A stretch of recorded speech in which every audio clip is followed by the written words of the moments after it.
Question. Yes. How often do you hear of someone starting off in one role Mm-hmm. and then pivoting to another? What's up, everybody? I am Tatiana. And I am Jackie. And welcome to What the Hell?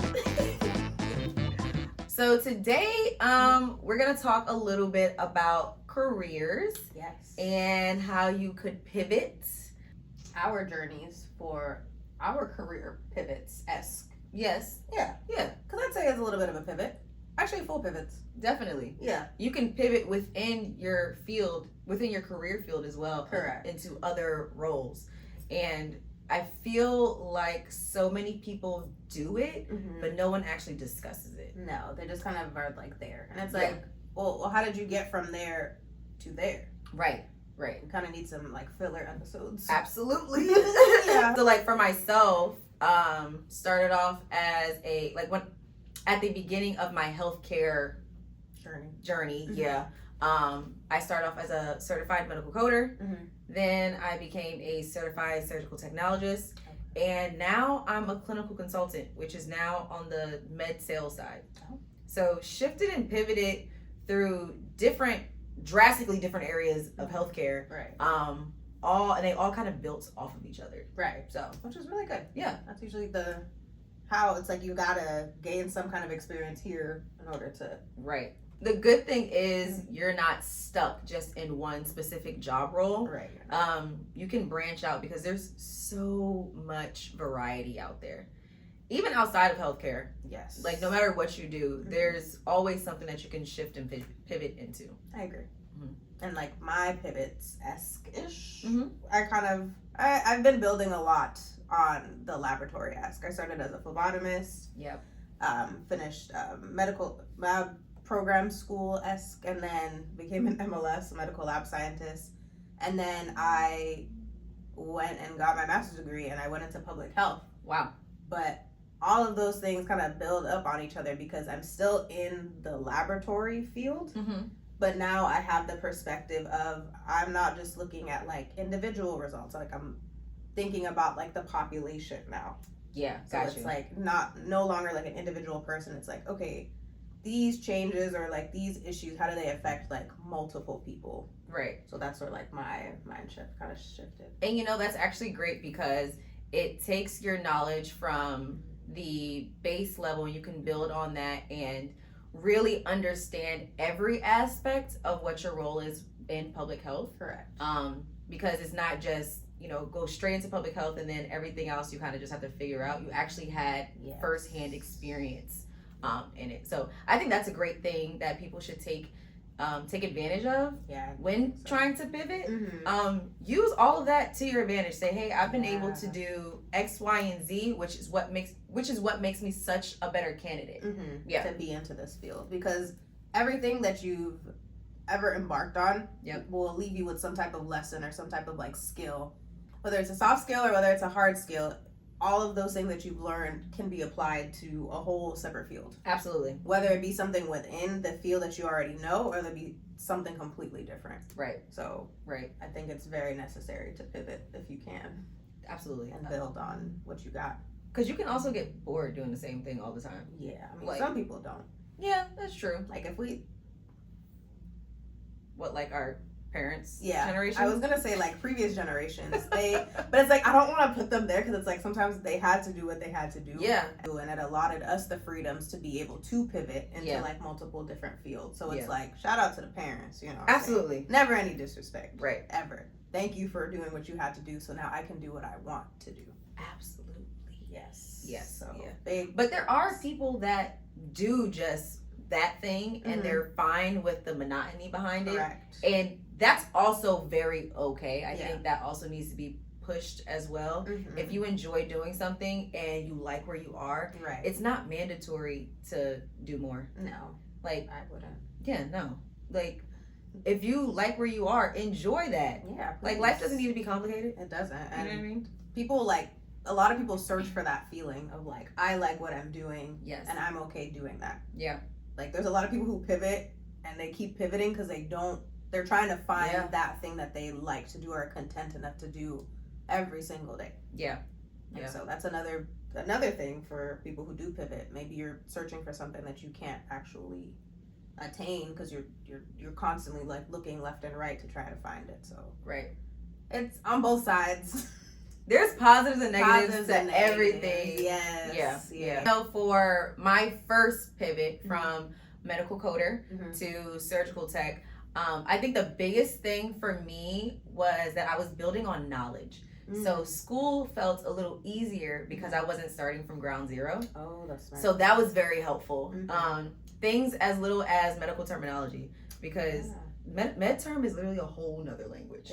Between med term and anatomy, like if you do it once and then you have to go into something else, you're just building on it, it makes life so much easier. So much easier. You have that foundation to actually be like, okay, I know exactly what's happening here. I know this language, and I can adopt it to like whatever I needed to do. Exactly. And then my second pivot from surgical technologist to clinical consultant on the med sales side, the company I work for really just wanted somebody with clinical experience. And literally, because, you know, I use some of those products firsthand.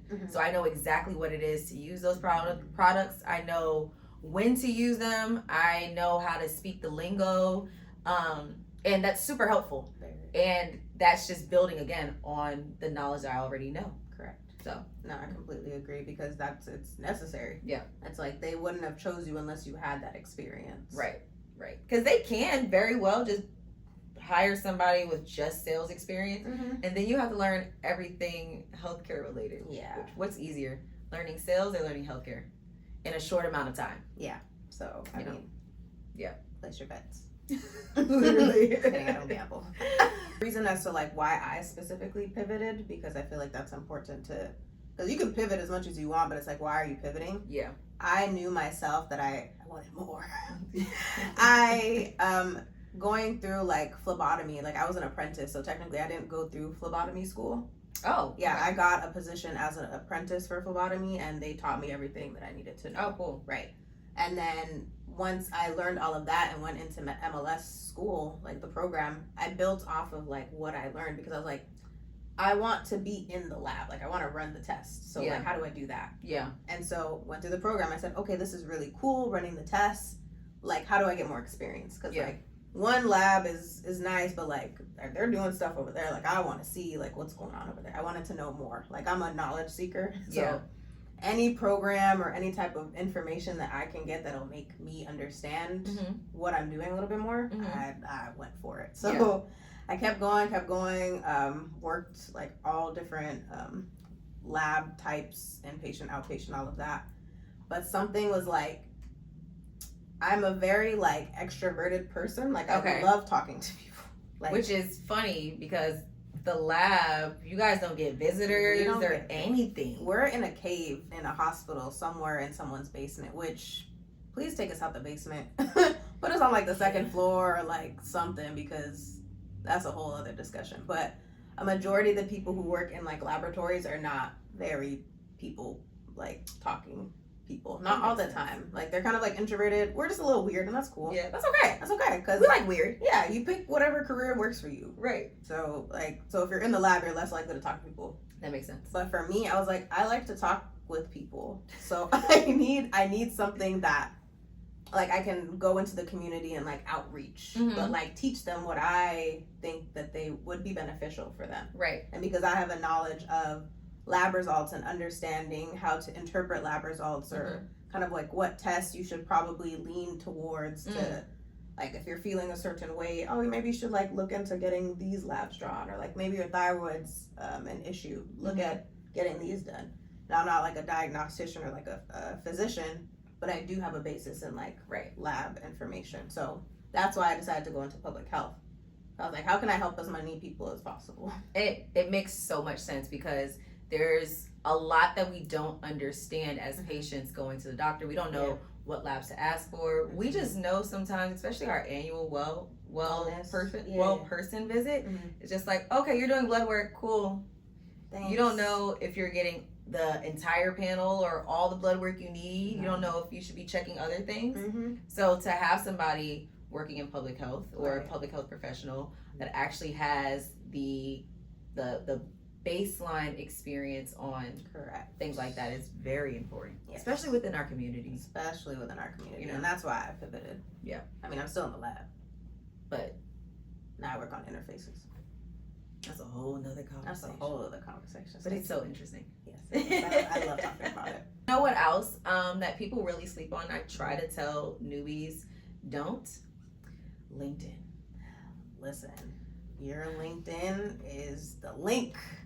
Yes, it is. To a lot of things. LinkedIn is the reason why I pivoted into my medical sales role. Oh, LinkedIn. Literally, like I thought about it because I feel like a lot of surgical techs, we always think about maybe going into med sales because we work with those people directly so often. Interesting. But the fact that I had my LinkedIn updated, company I work for literally recruited me off LinkedIn. Oh, they're like, oh, she's a surgical tech. She has this clinical experience. She's worked in different facilities. She would be great for this role. Yeah. So that pivot was easier than what maybe if I was just doing it on my own. Right. Like there was a way to streamline that, and I didn't even really know it was gonna happen. And those are the best kind of pivots. Absolutely. Because you weren't even specifically like looking for that, and it was just like here. Right. And you're like, huh? Yeah, I'll try it. Yeah, I'll try it. Why not? And here I am, over like about 2.5 years into it now. Hey, really good. Yeah, you enjoy it? Yeah, it's cool. Okay. In terms of like medical sales, like what are you selling? Oh, yeah. Because I always hear like sales, but I don't know like what that means. Yeah. So for my company, I sell sterile supplies. So sterile drapes, essentially. Right. And because I have that sterility background, being a surgical technologist and working in the OR, it's so much easier for me to go in and speak to the clinicians, whether they're surgical techs or nurses or whoever else is working in the OR. It's easier for me to go in and have those conversations and tell them why it's important to, properly utilize this product, or why it's important to even use the product in general. And how it can help you and how it can streamline your day to day. So it's good for me to be able to have those conversations because there's talking points that a general salesman or woman would not know. Correct. No, I'm speaking that direct conversation, that direct language, and it allows those clinicians to have more of a respect for not only myself having the conversation with them, but also for the company. Because they're like, okay, you care enough to have somebody that truly understands me and my position and my role.